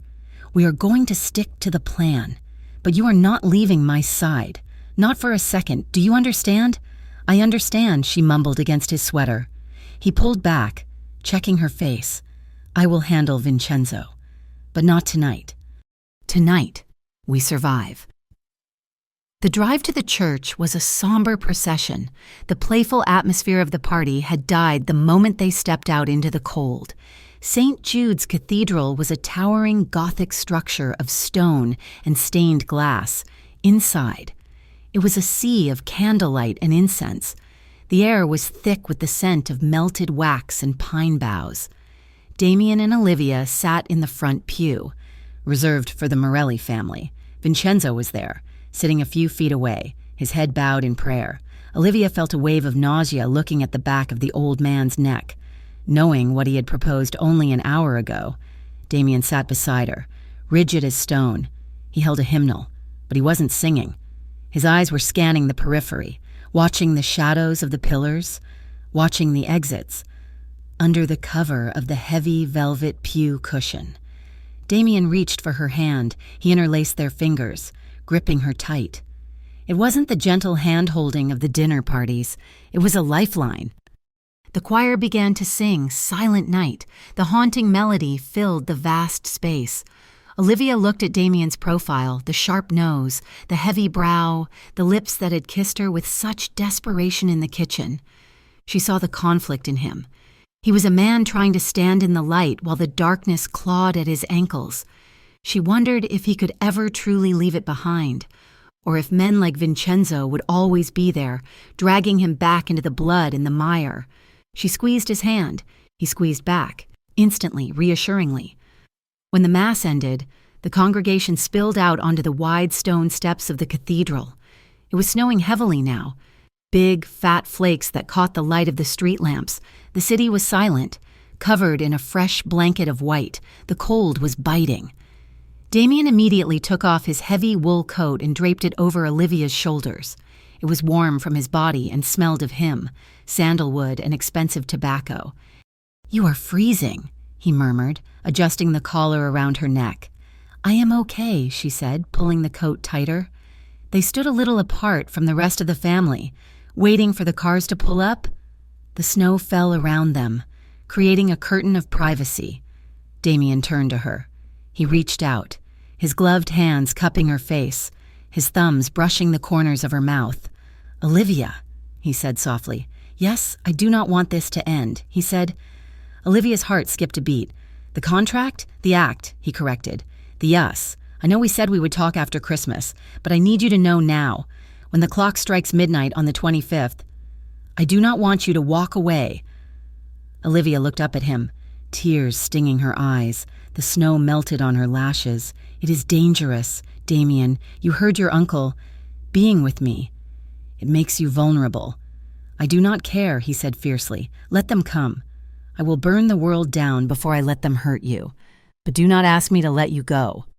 "I do not want to go," she admitted, her voice trembling. "I am falling for you, Damien.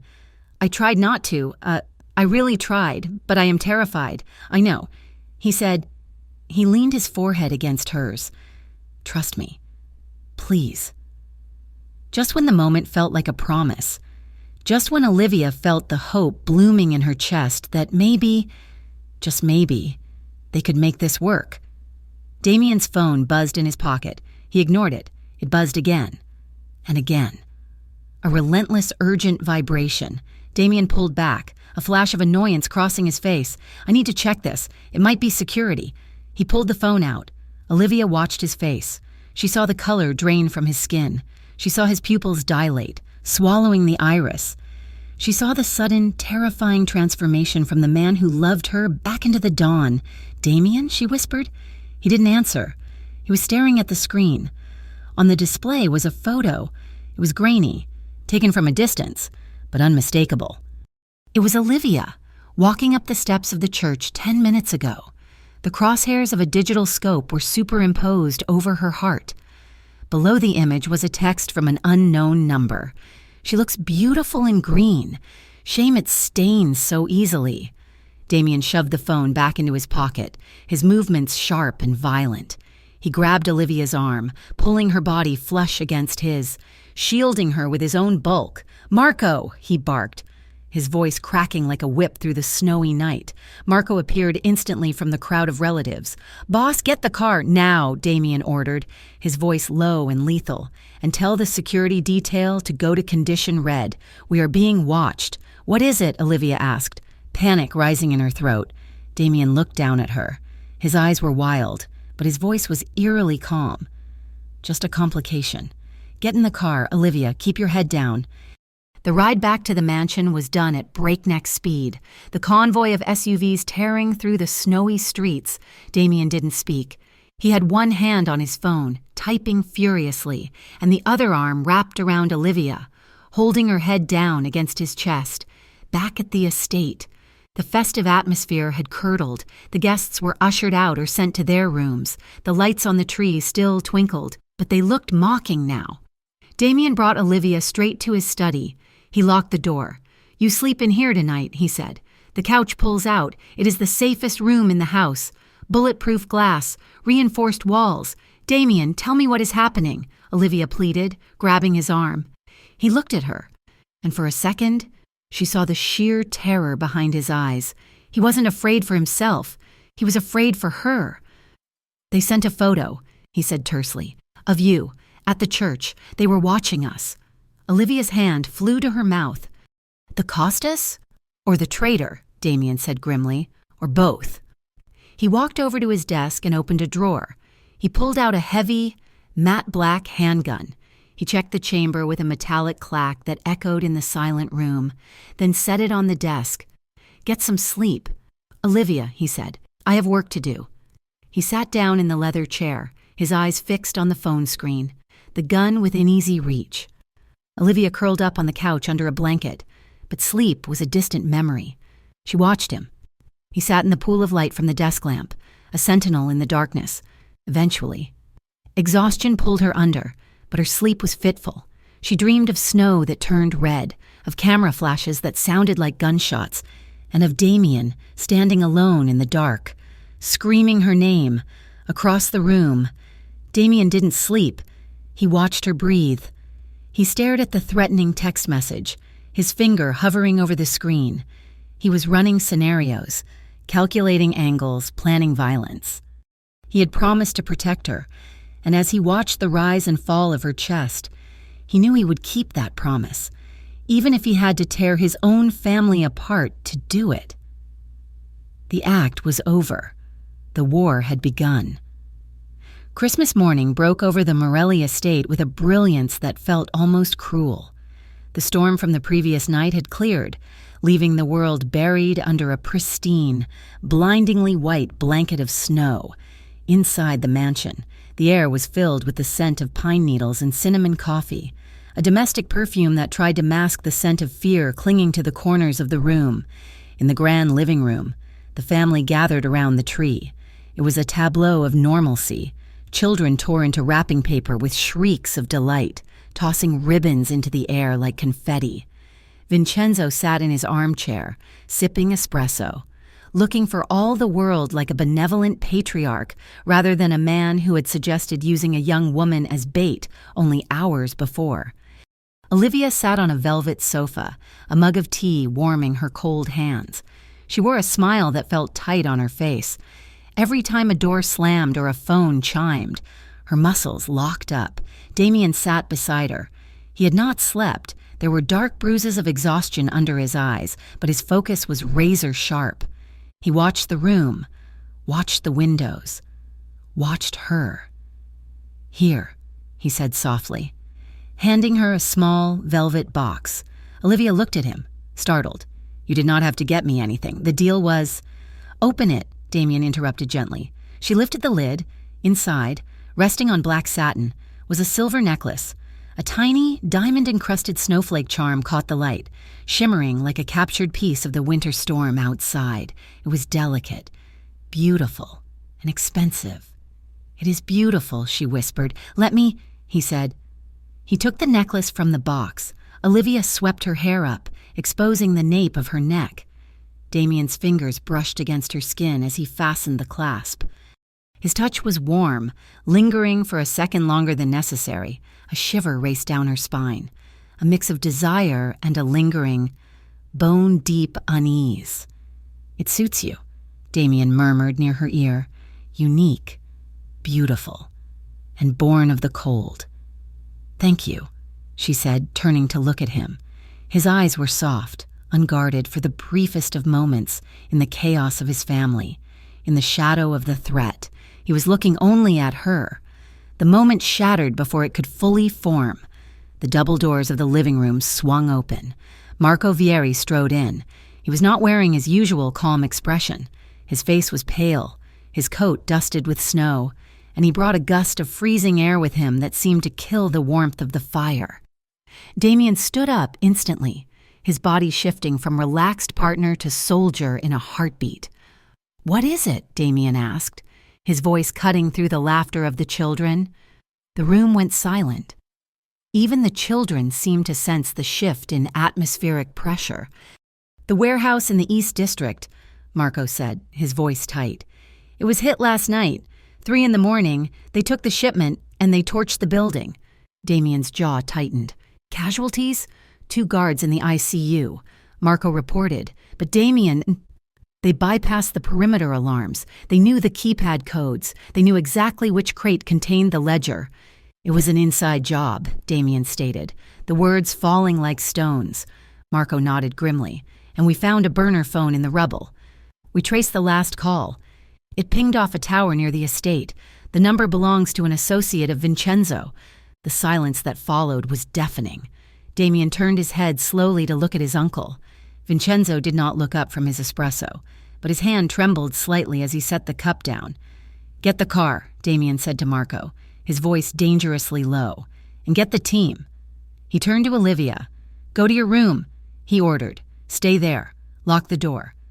Do not open it for anyone but me or Marco. I am doubling the guard on the house." "No," Olivia said, standing up. Her heart was hammering, but she refused to be dismissed like a child. Damien blinked, surprised by her defiance. "Olivia, this is not a request. Do not treat me like I am fragile glass." "Damien," she snapped, her voice rising, "you dragged me into this world. You put a target on my back. I deserve to know what is happening. You are going out there to start a war, aren't you?"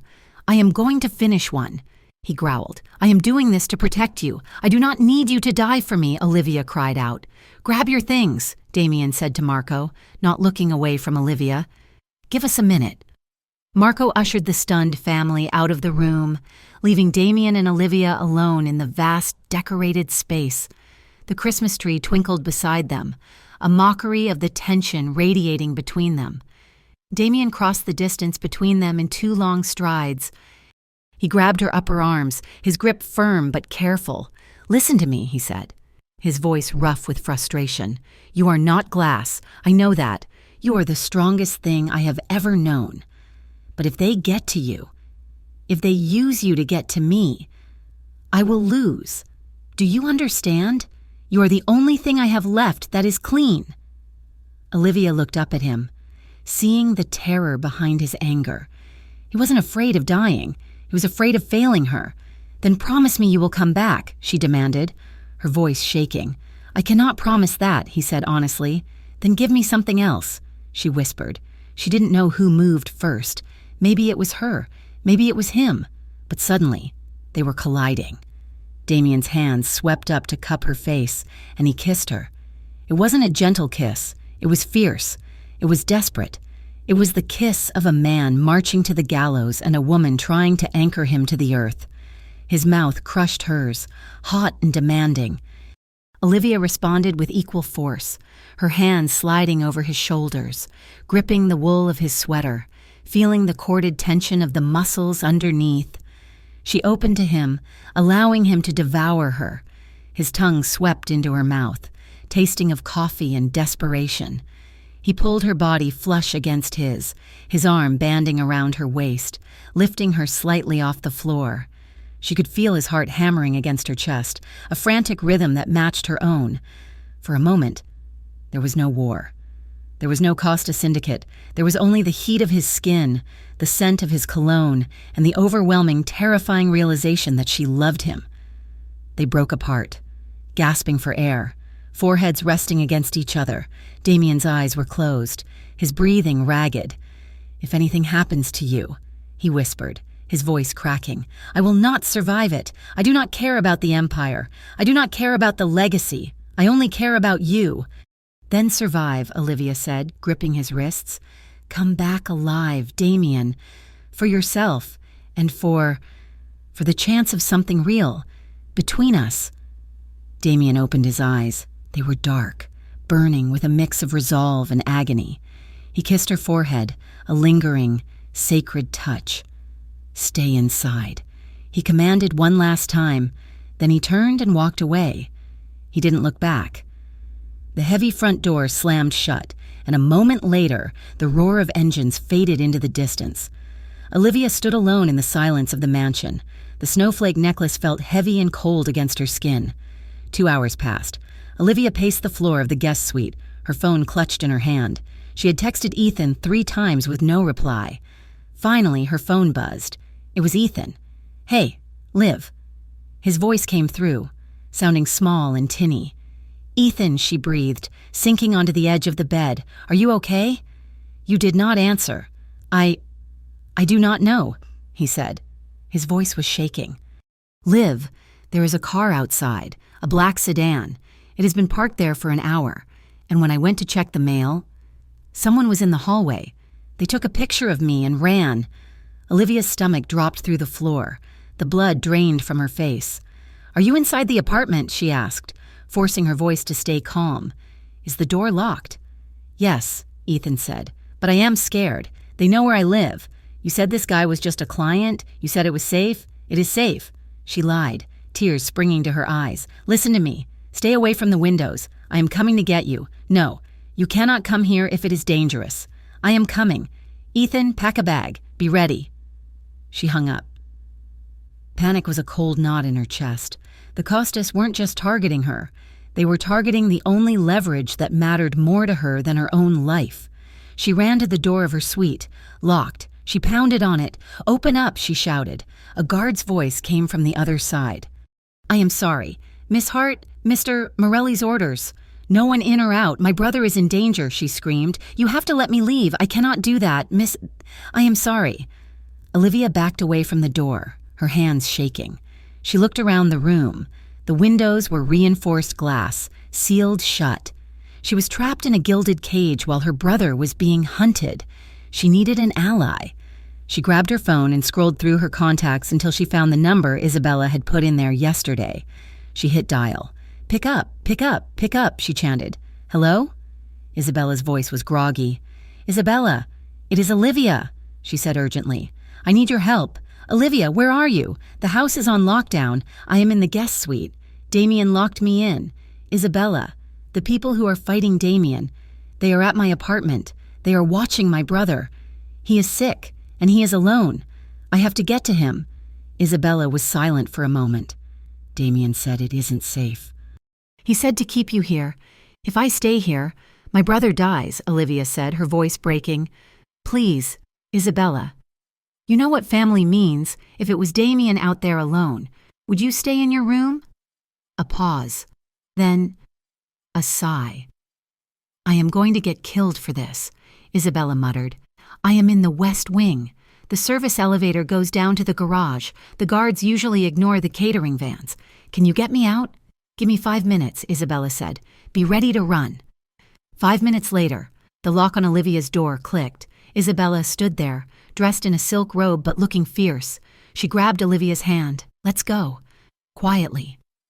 They moved through the back corridors of the mansion, avoiding the main patrol routes. Isabella knew the house like the back of her hand. They reached the garage, where a nondescript delivery van was waiting. A driver Olivia didn't recognize was behind the wheel. "This is Paolo," Isabella whispered. "He is loyal to me, not Marco. He will take you, but Olivia." "If you get hurt, Damien will burn the city down. I will be fine," Olivia promised, climbing into the passenger seat. "Thank you." "Isabella, go," Isabella said, slapping the side of the van. The drive to the city was agonizing. Every black car that passed them looked like an enemy. Olivia's hands were clenched so tight her knuckles were white. When they pulled up to her apartment building, the street was quiet, too quiet. The black sedan Ethan had mentioned was gone. "Wait here," Olivia told Paolo. "Keep the engine running." She sprinted into the building. The lobby smelled of stale cigarettes and bleach. She ran up the 3 flights of stairs, ignoring the burning in her lungs. The hallway lights were flickering, buzzing like angry hornets. It gave the corridor a strobe light effect, illuminating the peeling paint in flashes of gray and black. She reached door 4B. It was unlocked. "Ethan!" she screamed, bursting inside. Ethan was sitting on the couch, his knees pulled up to his chest. He looked up, his face pale and eyes wide. He was shaking. "Liv," he choked out. She ran to him, dropping to her knees and wrapping her arms around him. He felt thin and fragile in her arms. "Are you hurt? Did they touch you?" she demanded, pulling back to check him for injuries. "No," he said. They just slid this under the door." He held up a piece of paper. It was a thick, cream-colored card, the kind used for wedding invitations. On it, written in elegant cursive, was a message. "Back away from the Morelli boy, or the next time we visit, your brother bleeds."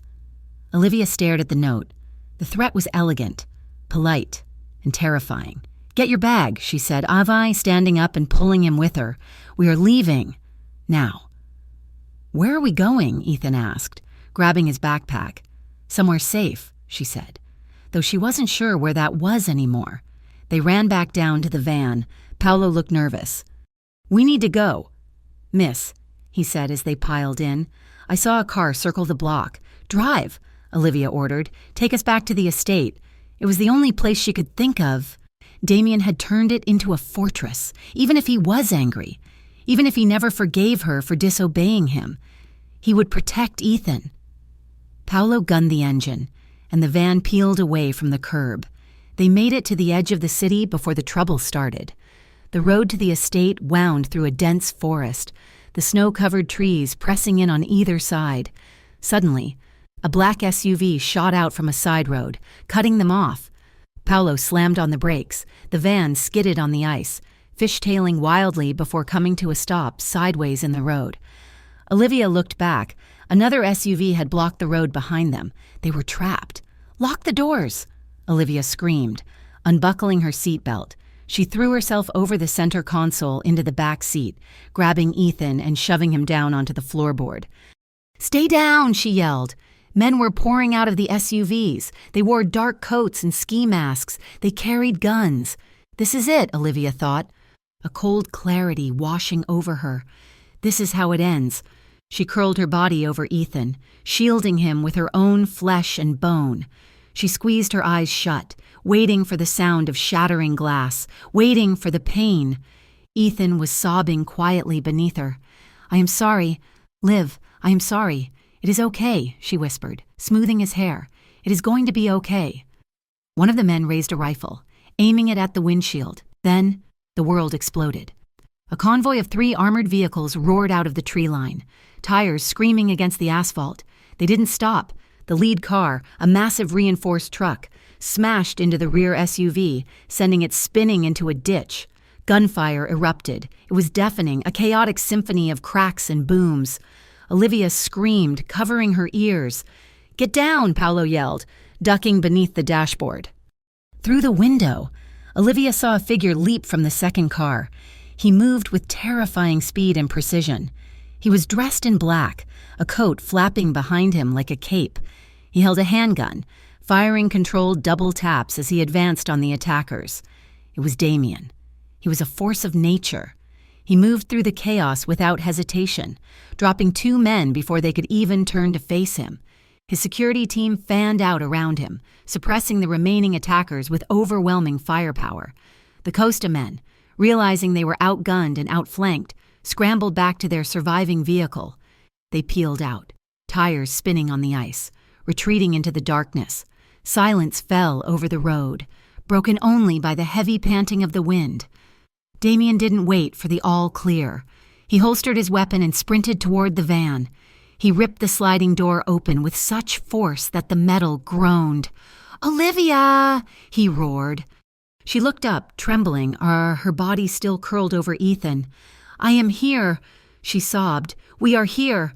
Damien reached in, grabbing her by the waist and hauling her out into the snow. He didn't let go. He pulled her against him so hard it knocked the wind out of her. His other hand grabbed Ethan, pulling the boy out and shoving him behind his own back, shielding them both. "Are you hit?" Damien demanded, frantically patting Olivia down, his hands shaking violently. "Is he hit? No, we are okay," she gasped, clutching his coat. Damien let out a sound that was half roar, half sob. He looked at her, his eyes wild with a mixture of adrenaline, fury, and sheer, unadulterated terror. "I told you to stay," he shouted, his voice cracking. "I told you to stay inside. You could have been killed." "I had to," Olivia shouted back, the tears finally spilling over. "They went for him. They were going to hurt him." Damien looked at Ethan, who was pale and shaking in the snow, staring at the man who had just saved their lives. Damien's face softened, the rage breaking into something painful and raw. He wrapped his arm around Olivia's shoulders, pulling her so close it was hard to breathe. He grabbed Ethan by the shoulder, pulling him into the circle. "Get in my car," Damien ordered, his voice trembling. "Now." He shoved them into the back of his armored sedan. He climbed in after them, slamming the door shut and locking it. The convoy began to move, turning back toward the safety of the estate, in the back seat. The silence was heavy. Ethan was huddled in the corner, in shock. Olivia sat in the middle. Damien sat next to her. He was staring straight ahead. His jaw clenched so hard a vein throbbed in his temple. His hand was resting on his knee, and it was shaking uncontrollably. Olivia reached out and covered his shaking hand with hers. Damien turned to look at her. The fury was still there, but beneath it was a vulnerability she had never seen before. He looked like a man who had looked into the abyss and barely pulled himself back. He turned his hand over, lacing his fingers through hers. He squeezed her hand, hard, to the point of pain. "I thought I lost you," he whispered, his voice barely audible over the hum of the engine. "I am here," she said. "I am right here." They stared at each other in the dim light of the car. There was no more pretense, no more acting. The contract had burned up in the gunfire on the snowy road. There was only fear and relief and a love so painful it felt like a wound. Damien lifted her hand to his lips, pressing a kiss to her knuckles. He kept it there, breathing against her skin, as the car carried them back into the dark. Part 6. The Morelli estate had ceased to be a home. It was now a fortress of stone and steel. The festive wreaths on the doors seemed out of place against the backdrop of armed men patrolling the perimeter, their breath puffing white in the freezing air. Inside, the windows were shuttered, and the silence was heavy, broken only by the crackle of radios and the hushed, urgent tones of strategic planning. Ethan sat in the library, surrounded by books he was too anxious to read. He looked small in the leather armchair, his face pale, but he was safe. Damien had tripled the guard detail around him, placing 2 men inside the room and 2 outside the door. Olivia stood in the center of the foyer, watching Marco bark orders into a phone. She felt a strange dichotomy within herself. She was the center of this storm, the leverage, the weakness, the target, yet she had never felt more awake. The fear that had paralyzed her for years was gone, burned away by the fire of the previous night on the snowy road. Damien descended the stairs. He moved with a restless, prowling energy, his shoulder holstered, his eyes dark with lack of sleep. He walked straight to her, his hand finding her waist instinctively. "The plan is set," he said, his voice low so the guards wouldn't overhear. "Tell me," she said. "The charity ball tonight," Damien said. "It is the biggest event of the season. Senators, judges, the police commissioner, everyone will be there. The media presence will be massive. And the Costas?" Olivia asked. "They will be there too," Damien said grimly. "Not officially, but their eyes and ears will be in the room. They know I have to attend. To miss it would be a declaration of weakness. It would tell the city I am afraid. So we go," she said. "I go," Damien corrected. "You stay here. With Ethan." "No," Olivia said instantly. Damien's jaw tightened. "Olivia, do not fight me on this. The ball is a trap. I am using it as bait. I know the traitor is going to make a move." I know the Costas will try to humiliate me or kill me in front of the city's elite.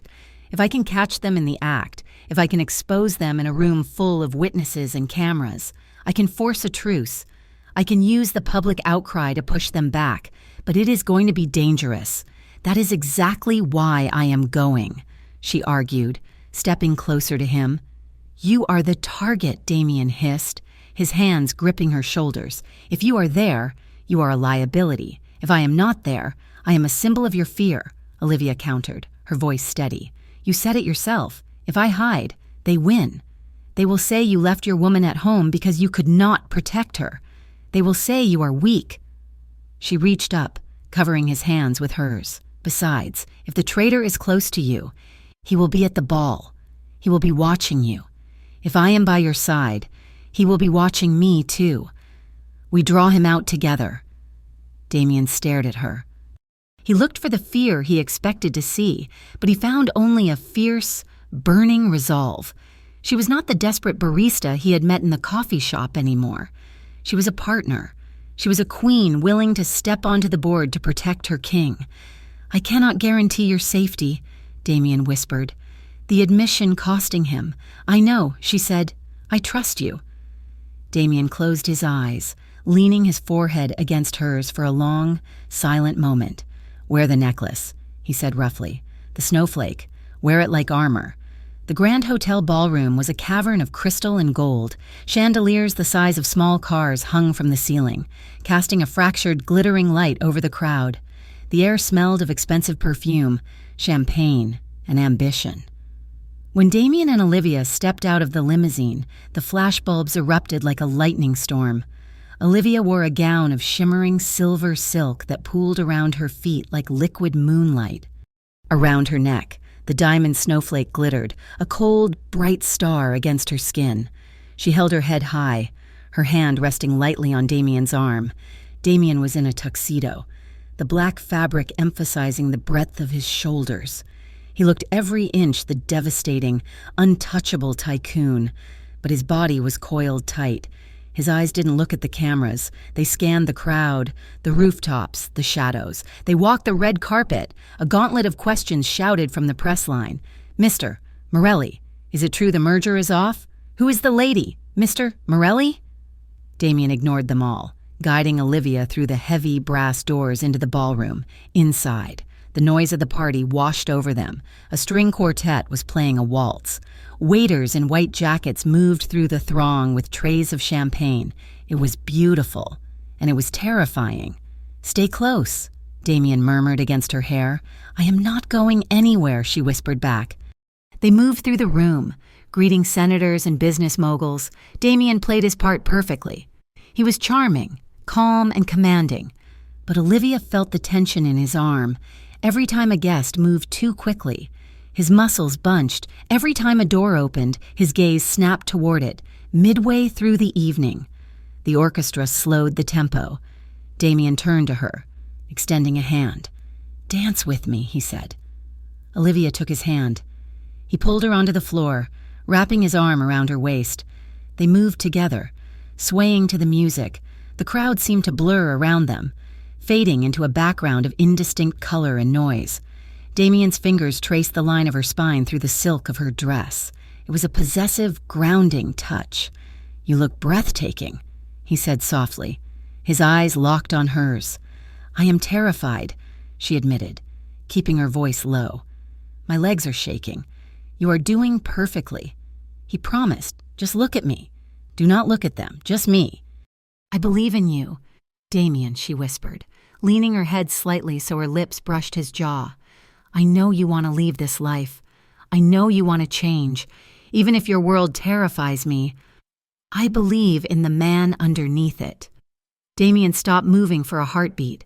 The emotion in his eyes was raw, a mixture of gratitude and profound love. I love you, Olivia, he said, his voice thick. I love you too, she replied. The moment was perfect. It was suspended in time, a bubble of intimacy in a room full of sharks. Then, the bubble popped. Damien stiffened. He looked over her shoulder, his eyes narrowing. What is it? She asked. Vincenzo, Damien said. He is talking to the police commissioner. I need to intervene before he says something that ruins the exit strategy. He looked down at her. Stay here. Do not leave the dance floor. Marco is by the pillar. I will be back in 2 minutes. Go, she said. Damien squeezed her hand one last time, then turned and strode toward the corner of the room. Olivia stood alone near the edge of the dance floor. She took a sip of champagne from a passing tray, trying to steady her nerves. Excuse me, miss? A waiter stood beside her, holding a silver tray. You dropped this. He held out a small, folded napkin. Olivia frowned. She hadn't dropped anything. She reached out to take it, and as she did, the waiter stepped closer.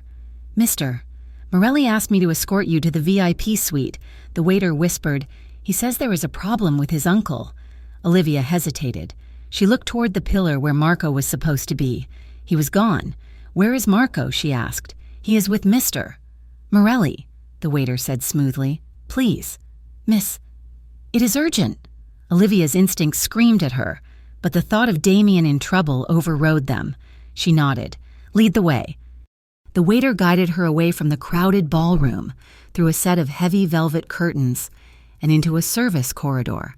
The noise of the party faded instantly, replaced by the hum of industrial refrigerators and the harsh buzz of fluorescent lights.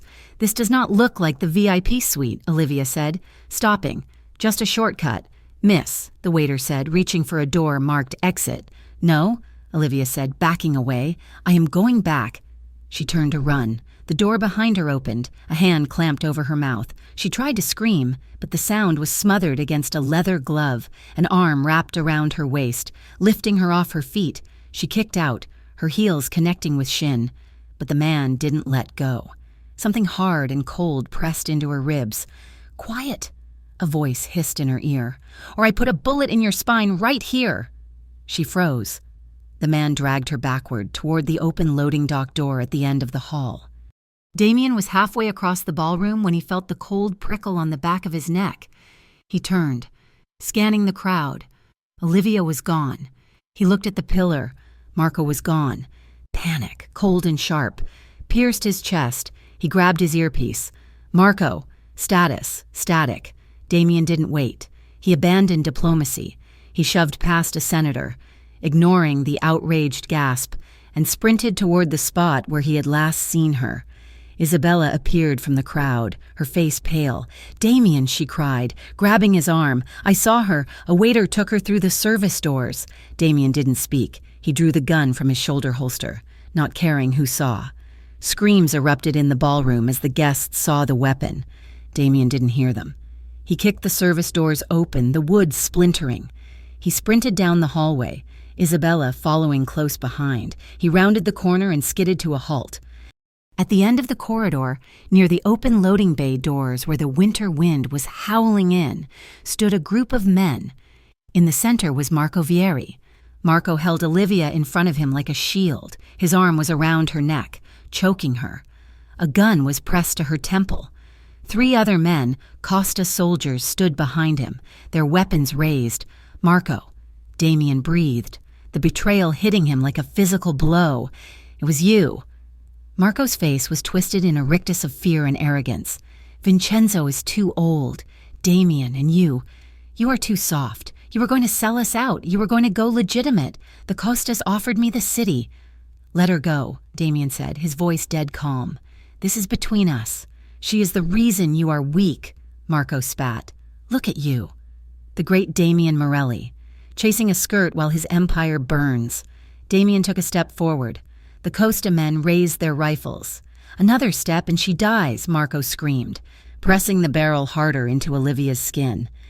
Olivia whimpered, her eyes wide and terrified, locked on Damien's. Damien stopped. He slowly raised his hands. All right, he said. You win. Marco, you want the city? Take it. You want the empire? It is yours. Just let her go. Marco laughed, a jagged, nervous sound. You think I am stupid. If I let her go, you kill me. Take me instead, Damien said. The silence in the hallway was absolute. Even the Costa men seemed surprised. Damien holstered his gun. He held his hands out, empty. Trade, Marco. Me for her. You give the Costas the head of Damien Morelli, and you are a king. You kill the girl, and you are just a butcher." Marco hesitated, the greed in his eyes warred with the paranoia. "Walk toward me," Marco commanded, slowly. Damien took a step, then another. Olivia watched him. He was walking to his death. He was giving everything up for her. No, she thought. Not like this. She felt Marco's grip loosen slightly as he focused on Damien. Now. Olivia stomped her heel down onto Marco's instep with every ounce of strength she possessed. Marco howled in pain. At the same instant, Olivia threw her elbow back, slamming it into his ribs. It wasn't a knockout blow, but it was enough. Marco stumbled back, the gun slipping from her temple. Olivia threw herself to the floor. "Get down," she screamed. Damien didn't hesitate. The moment Olivia moved, he lunged. He drew his weapon in a blur of motion. Marco fired wildly. A gunshot rang out, loud, deafening in the concrete tunnel. Damien jerked back, his shoulder exploding in a spray of red, but he didn't fall. He fired 2 shots. Marco dropped, a hole in the center of his chest. The Costa men opened fire. Damien dove, covering Olivia's body with his own as bullets chipped the concrete around them. Suddenly, the doors behind them burst open. Damien's security team, led by a furious Isabella wielding a shotgun, poured into the hallway. The firefight lasted seconds. The Costa men, outgunned and leaderless, fell or threw down their weapons. Silence returned, heavy and smelling of cordite and blood. "Damien?" Olivia gasped, pushing at his chest. Damien rolled off her, groaning. His face was gray. Blood was soaking through the white shirt of his tuxedo, spreading like a dark flower. "Damien," Olivia screamed. She scrambled over him, pressing her hands frantically against the wound in his shoulder. The blood was hot and sticky. "Look at me," she sobbed. "Stay with me." Damien blinked, his eyes unfocused. "Olivia," he rasped. "Are you hurt?" "I'm fine." "You idiot, I am fine," Olivia cried, tears streaming down her face, mixing with the blood on her hands. "Why did you do that? You could have died. You are safe," he whispered, a faint smile touching his lips. "That is the only thing that matters." Police sirens wailed in the distance, getting closer, the sound of the outside world rushing in. "You are the only real thing," Damien murmured, his hand lifting weakly to touch her cheek. "The only real thing that ever happened to me. I love you," Olivia sobbed, pressing her forehead to his. "I love you. Damien, no act, no contract. Just stay. Please stay." Damien's eyes fluttered shut, his hand falling from her face. "Help!" Olivia screamed at the guards. "Get a medic!" The weeks that followed were a blur of hospitals, lawyers, and police statements. The shootout at the Grand Hotel became the story of the decade, but the narrative that emerged wasn't one of a gang war. It was one of a heroic businessman defending guests from a violent attack. Damien's high-priced legal team, combined with the testimony of several senators who owed Damien favors, spun the story perfectly. The traitor. Marco was dead. The Costa Syndicate, exposed and humiliated, retreated into the shadows, their leadership decimated by the police raids that followed the ball. Damien survived. The bullet had missed the artery but shattered his collarbone.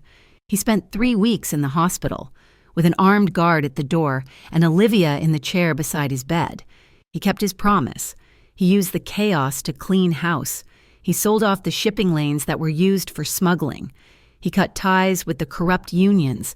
He legitimized the construction firms. It wasn't a complete exit. Men like Damien could never truly leave, but the bloodiest parts of the empire were gone. Ethan's medical bills were paid in full, anonymously. A trust fund was set up in his name, ensuring he would never have to worry about money again. 1 year later, the house was small. Well, small was relative.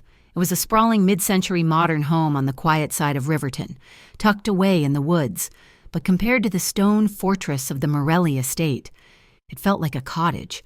It was Christmas Eve. A fire crackled in the hearth, casting a warm, orange glow over the room.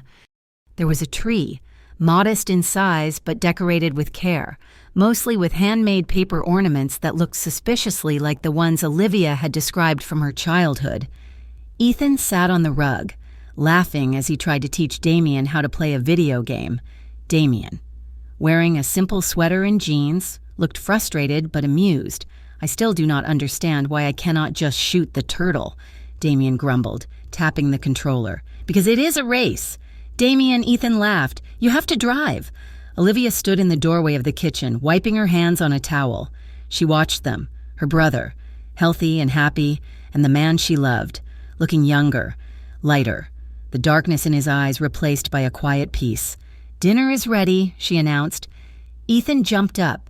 Finally, I am starving. He ran to the kitchen, pausing to pat Damien on the shoulder. You are getting better, boss. Maybe next Christmas you will actually finish a lap. Damien chuckled, standing up and stretching. His shoulder was stiff when the weather was cold, a permanent reminder of the night at the hotel. But he never complained. He walked over to Olivia. He didn't say anything at first. He just looked at her. He reached out, his hand cupping her face, his thumb tracing her cheekbone. Merry Christmas. Olivia, he said softy. Merry Christmas. Damien, she replied. Ethan yelled something from the kitchen about burning the rolls. Damien smiled. It is weird, isn't it? What is? Quiet, he said. No guards, no frantic phone calls, just us. It is perfect, Olivia said. Ethan called out again. Hey, are you guys coming or are you going to stare at each other all night? It is weird that my sister is dating a mostly reformed criminal. Okay, can we eat? Damien laughed, a rich, genuine sound that vibrated in his chest. He pulled Olivia into his arms, mostly reformed. He murmured against her lips, I will take it. He kissed her. It wasn't a desperate kiss like the one in the kitchen, or a fearful one like the one in the snow. It was slow. It was deep.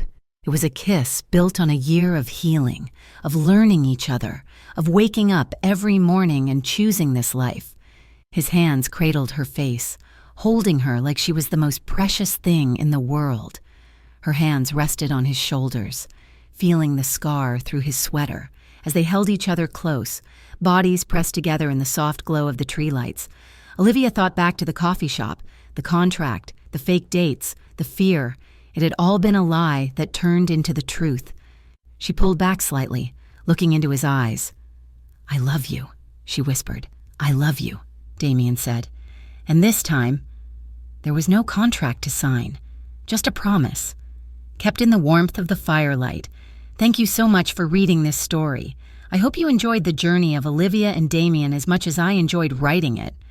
From the tense moments in the coffee shop to the snowy showdown at the charity ball, it has been a wild ride. I would love to hear from you. Where are you reading from today? Let me know in the comments below. And if you enjoyed this story, please make sure to subscribe to Mafia Romance Stories for more intense, emotional, and thrilling tales. Don't forget to share your thoughts on the ending in English. Did you like how Damien turned his life around? Let me know. See you in the next story.